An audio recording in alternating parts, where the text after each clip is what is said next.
करता हूँ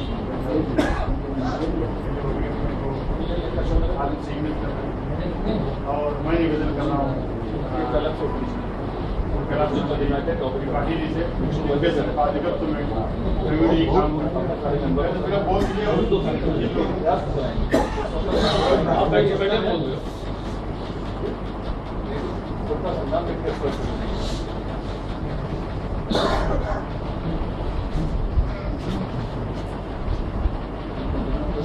आदरणीय अध्यक्ष जी या अध्यक्ष मंडल,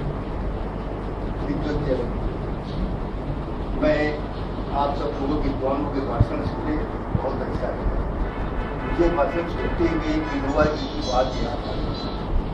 विनोबा जी के मित्र थे, उनसे उन्होंने पूछा भाई कहाँ जा रहे हैं?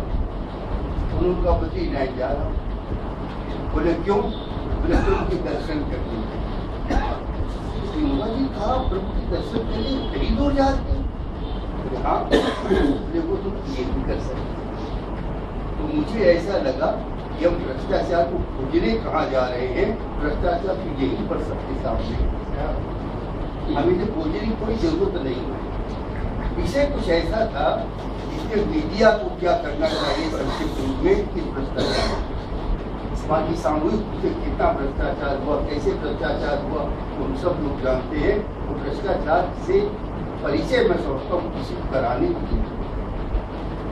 अब भ्रष्टाचार मीडिया क्या कर सकता है? मीडिया के साथ जब हम कब्जा करते हैं तो संभवतः उस काल की योजना बताते हैं, सोचते हैं जिस काल में कम्युनिटी या प्रवृत्ति निकल रही है। समय 50 साल का 100 साल का हो गया, बहुत। गांधी जी 1916 में यहाँ पर आए, आज 2012 100 साल हो रहे हैं, तो कितना परिवर्तन? तो समाज में हमारे आपके बीच में सब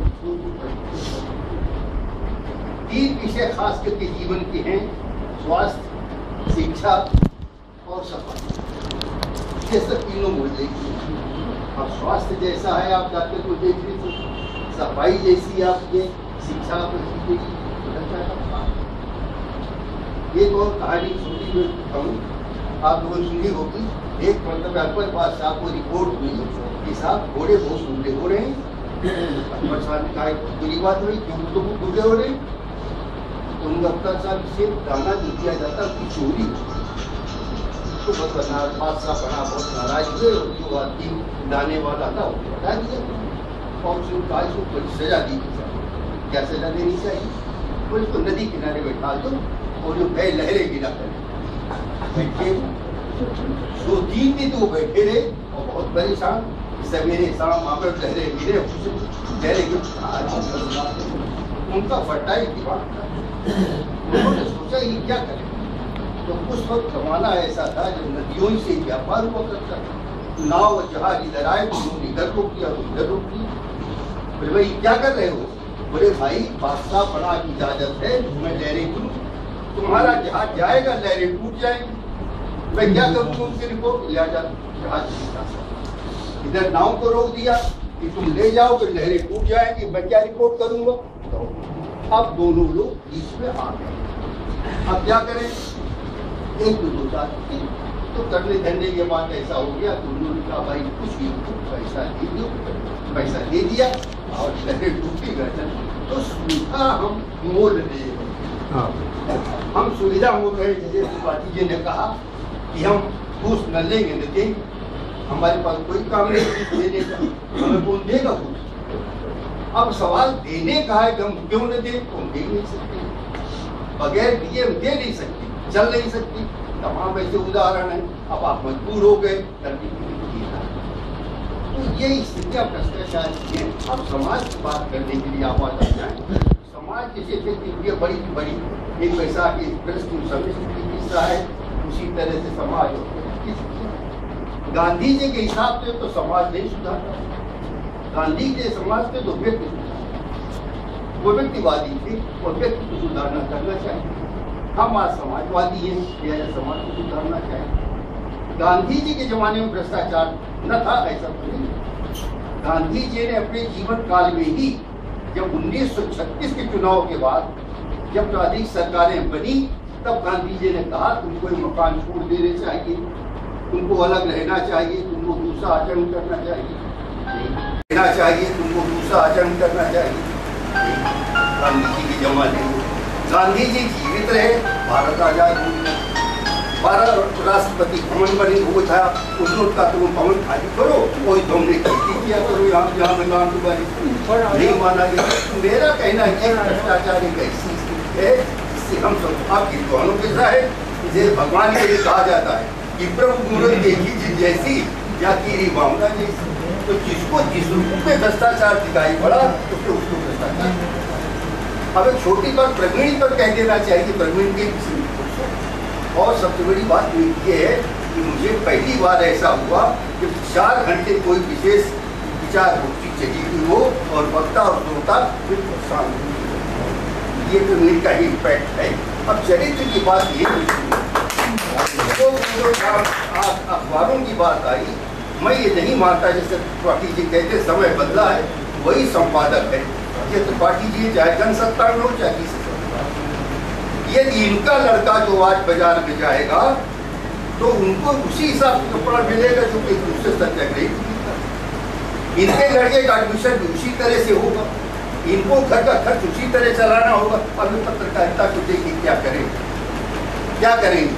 तो हमारे ये भ्रष्टाचार एक व्रत है हमारे सबके मन की तरफ।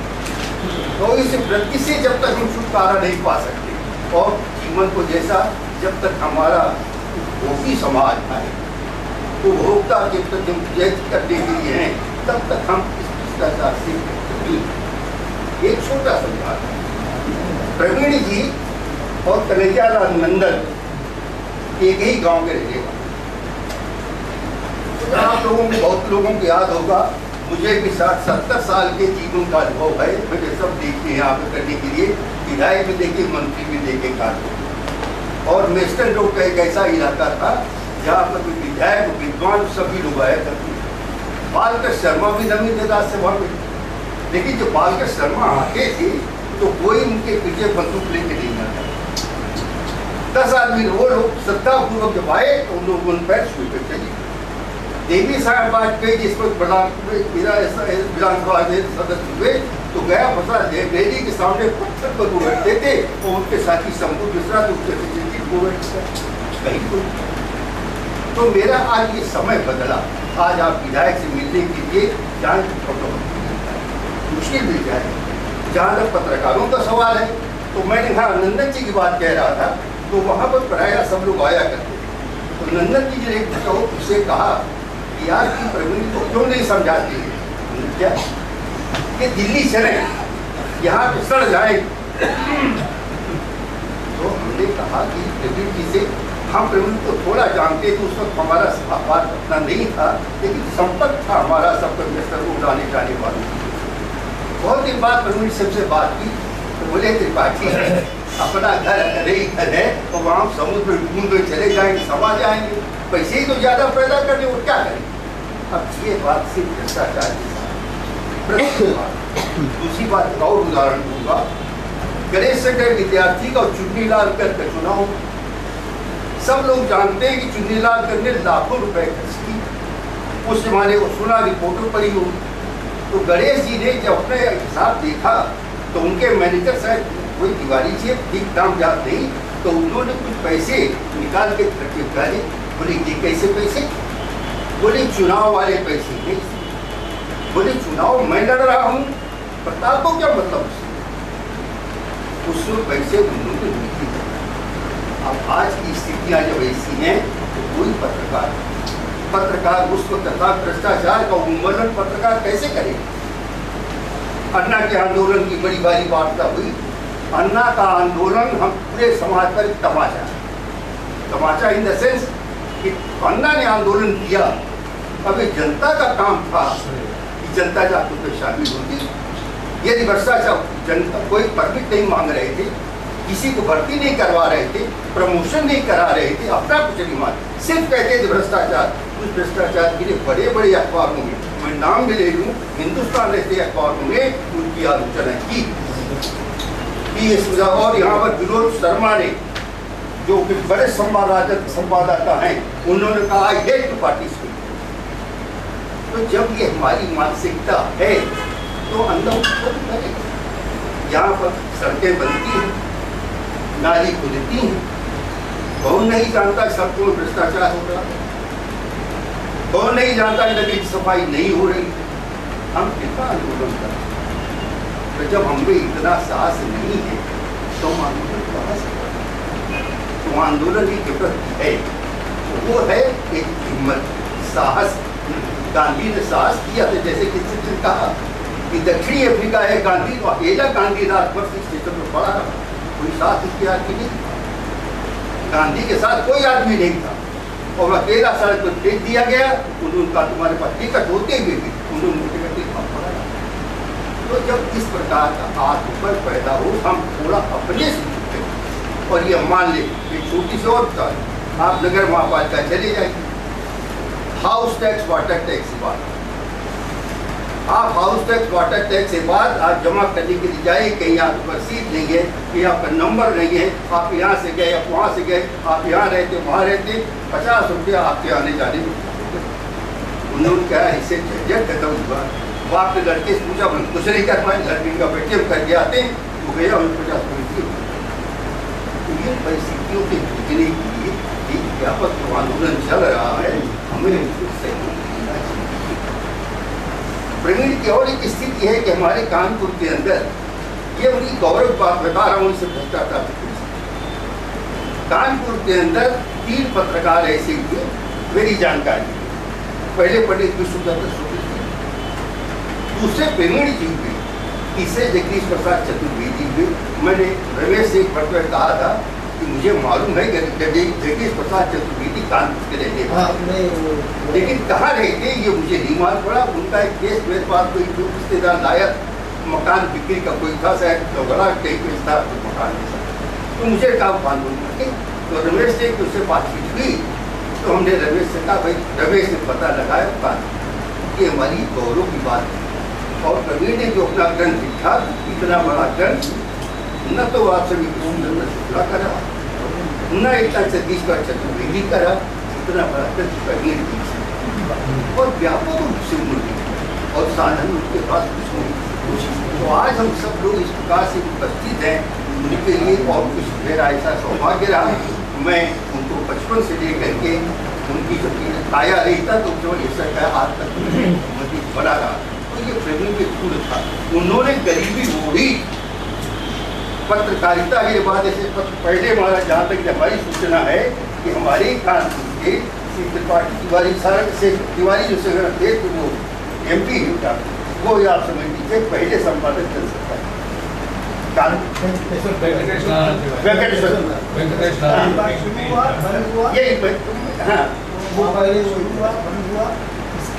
वो फिर अच्छा बात पहले कानपुर में संपादकों की बड़ी भारी टोली रही। गोकुल जी वहाँ की कौन नहीं जानता, जिन्होंने 1925 में कम्युनिस्ट पार्टी की यहाँ पे स्थापना की। मेरा मतलब से जिन लोगों से कहने के लिए कि पत्रकारिता की ये कानपुर का इतिहास बहुत बड़ा गौरव। त्रिपाठी जी बैठे हुए हैं, ये विद्वान आदमी है, बालकृष्ण शर्मा पर विद्वान बड़ा काम है। बालकृष्ण शर्मा साहब क्या मामूली पत्रकार, और पटेल आप समझ लीजिए कि तुम्हारे रमाशंकर मामूली आदमी, रामनाथ गुप्त मामूली आदमी थे लिखने वाले। लेकिन आज इस पत्रकारिता के इतिहास से हम भूल रहे हैं। आज प्रत्येक मिश्र का नाम आया, प्रत्येक मिश्र ने कवियों भूले भूले कवियों के किताब मेरे पास भी और उनके पास भी, उन्होंने ऐसे कवियों को उसमें ला दिया जिन्होंने केवल जीवन एक कविता है। वैसा परिचय कुछ करने के लिए हो तो आज जयंती के लिए मैं उनको कोई धन्यवाद देना चाहूँगा। इसलिए कि सब लोग अपने बाप की श्राद्ध करते हैं, एक श्राद्ध के दिन होता है। आज ये श्रद्धा के और हम सब लोगों को अवसर दिया, तो ये थोड़ा आज के अवसर पर हम अपने पुराने पत्रकारों को याद कर सकें और उनका जीवन कैसा था। कहा जाता है कि जिस वक्त तुम्हारे परालकर जी आज से अपना संपादकीय लेख करके और घर से चलती थी, तो उस वक्त कभी थी पान की दुकान के पास खड़े हो जाया कर, जो उन्हें नहीं जानता। और जब आज के हिसाब की कोई वार्ता की चर्चा होती थी तो उसके अंदर आज की कुछ आज की दिनदर्शन की और आज स्थिति ऐसी है। पहले अब एक दो शब्द इसमें ये सब हम आप पत्रकारिता क्या करें? पत्रकारिता अब आज का क्षमा करिए कीजिए, हम एक रिपोर्टिंग माध्यम है। पत्रकार जो है रिपोर्टिंग माध्यम का है, जो भी जब रिपोर्ट कर सकता है कर सकता है। बाकी उसका जो संपादक है वो उसी लाइन से देखेगा जिस लाइन से उसको पत्रकार जो पत्रकार का कोई दायित्व। अब वो पत्रकार है, पत्रकार को अपना काम करना चाहिए। तो इस प्रकार से जब तक ऐसी पत्रकारिता कि हम उनसे उम्मीद करते हैं समाज को ऐसे पत्रकार बदल सकते। पहले छोटा सा था दलित प्रताप बड़े संगठन दिया, बहुत सी ज़्यादा बड़ी संख्या से 13,000 संख्या उसकी, आप समझे मैक्सिमम संख्या उसकी 13,000 27 प्रताप। लेकिन देशी राज्यों का आंदोलन, छपरा का चंपारण आंदोलन, बंगाल का निहरियों का आंदोलन, इस आंदोलन में आग लगाने में प्रताप के काम का मुहिम चले। यदि अखबार इस भ्रष्टाचार के खिलाफ कोई मुहिम चला सके तो जन जागरण बहुत जैसा क्या गया। और कल समाचार क्या हुआ? कुछ आज समाचार था, मार्केटिंग के रेट से हिसाब से जितने समाचार हैं वो समाचार लिखे जा रहे हैं, कुछ दिखाई दिखी। पत्रकारिता को धन्यवाद देना है कि ऐसे समय पर भी एक पत्रकार ऐसा खड़ा है समाज में जो आपको इस समाज की घिनौनी स्थितियों से पूरा मुलाकात करा। कोई दूसरा नहीं है। हम जिस पर को बिलोंग करते हैं, हम तो पत्रकार रहे, लेकिन इसके बाद हम और जानते हैं। देखिए वकालत में मान लीजिए चाहे भ्रष्टाचार चलते ही, शिक्षा के पर तो कौन करेगा? दवाइयों अस्पताल के रोज समाचार छपते हैं, कौन करेगा? और भ्रष्टाचार कौन करेगा? तो जब तक ऐसी कोई मुहिम न चले सामाजिक, व्यक्ति का परिवर्तन तो संभव नहीं। उस वक्त गांधी जी नहीं कर सके और उसका कोई काल आ जाए हम लोग नहीं कर सकते। हाँ, हवा बन सकती, उस हवा से है। जैसा किसी ने कहा था कि बिन भय हो न प्रीत, बिन भय की प्रीत होने का सवाल ये है कि जब तक हमारे मन शासन के मन में ऐसा न हो कि हम ऐसा करेंगे ऐसा करेंगे। अब एक छोटा उदाहरण प्रदीप शुक्ला का था। प्रदीप शुक्ला वरिष्ठ IAS ऑफिसर, कितने बड़े भ्रष्टाचार कैसे भी हूँ, लेकिन इसके बाद क्या हुआ? आज फिर बता रहा था। तो ये परिस्थितियाँ हमारे हो रहा है। जहाँ वोट लेने की बात आई, वोट देने के लिए मैं समझता हूँ हम लोग यहाँ की चाय की बड़ी बातें करें। मैं जानता हूँ कि छोटा से हिसाब से रहा इसी जमाने में, आज 60-65 के हिसाब है वकील कानपुर में करीब उस वक्त 1,800। और जब चुनाव हुआ करते थे तब वकीलों के खेमे जो बड़े वकील थे, वो जाति में कोई कायस्थ है, कोई मुसलमान है, कोई ठाकुर, ब्राह्मण पड़ जाते। घिनौनों में हम प्रकार से बट रहे हैं। तो आज के जो चुनाव कौन नहीं जानता? आज के जो चुनाव जातिगत चुनाव, सब जातिगत चुनाव है, जितने भी जाति के हैं और जो मिनिस्टर हैं, जो विभाग हैं, जाति के आधार पर बनाए जाते हैं, चुनाए जाते हैं, लड़ाए जाते हैं। तो हमें सामूहिक रूप से एक मुहिम बना करके जब तक हम लोग नहीं चलेंगे तब समाज का ऐसा होगा, अरण रुदन हो जाएगा। ये तो समय है, एक आदमी आया चला गया, दूसरा फिर आया, फिर उसी को भोगेगा, फिर आया फिर तीसरे को भोगेगा। तो इस विषय से निवारण करने के लिए ये लोग आदर्श बना सके इन लोगों को। जय प्रवीण का आदर्श सीखता नहीं, लेकिन उन्होंने किया ये। और ये मान लीजिए जैसे कन्हैयालाल नंदन के कहने से या दूसरे आदमी कहने से दिल्ली चले जाते तो कैसा करते, इसमें कोई संदेह नहीं। पत्रकार बन जाते, और बन जाते, लेकिन जो कर पाए तो आज इनको रूप से देख पाए। तो इन शब्दों के साथ मैं ऐसे संपादक ऐसी एक उन्हें कुछ चर्चा है कि प्रवीण जी किसी साहित्यिक चोरी के शिकार हुए, पर इनके किसी साहित्य की चोरी हुई, किसी बड़े साहित्यकार ने, राजनेता ने इनकी कोई पुस्तक अपने नाम से छपवा ली, ऐसा कुछ चर्चा? ऐसा कुछ नहीं। अब ये देखिए, मैं इसका प्रत्यक्षदर्शी रमेश वर्मा भी है। रमेश वर्मा के विषय में कुछ ज्यादा नहीं कहूँगा, क्योंकि रमेश वर्मा को मैंने चिट्ठी पहले हुए वहाँ मुझे मोहल्ले में खेलती हुई देखा। इसका हमारा इनका वक्त आने दीजिए प्लीज, ये पटना रोक दीजिए, दूसरा वक्त आने दीजिए, समय बहुत हो गया। क्या एक मिनट नहीं, पटना को रोक दीजिए प्लीज, ज्यादा आप रमेश वर्मा भी लोग उनको जानते हैं। रमेश वर्मा ने करीब 3 अखबारों में चार किया और बगैर किसी आप समझ लीजिए कि समयबद्ध की और समय के साथ बर्बाद की। तो इस स्थिति में रमेश वर्मा भी उनको जानते हैं। वो पुस्तक हमारे कार्यालय में बैठ के लिखी गई, हमने उससे लिखाया, हम सामने बैठे, कई मतलब परामर्श कई विषयों पर ऐसा होता रहा कि काम तक कौन सी पुस्तक आप बता रहे हैं? कौन सी पुस्तक आप बता रहे हैं? ये पत्रकारिता नहीं कानपुर का हिंदी साहित्य का इतिहास एक पुस्तक है। हिंदी साहित्य प्रवीण जी कोई वो तो मैं नहीं जानता। आप बताओ। हिंदी साहित्य मैंने प्रवीण जी से कहा कि ऐसा मैंने सुना है नहीं, और उन्होंने उत्तर उसका नेगेटिव में नहीं दिया। उन्होंने एक कौन है? उन्होंने एक पुस्तक लिखी मेडिकल साइंस, वो पुस्तक है, वो प्रवीण जी के परिश्रम से तैयार हुई, क्यों नहीं जिन्हें अपने नाम से छपवाई?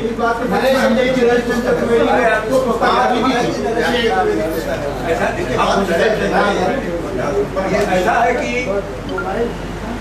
अब मैं क्योंकि सारे बहुत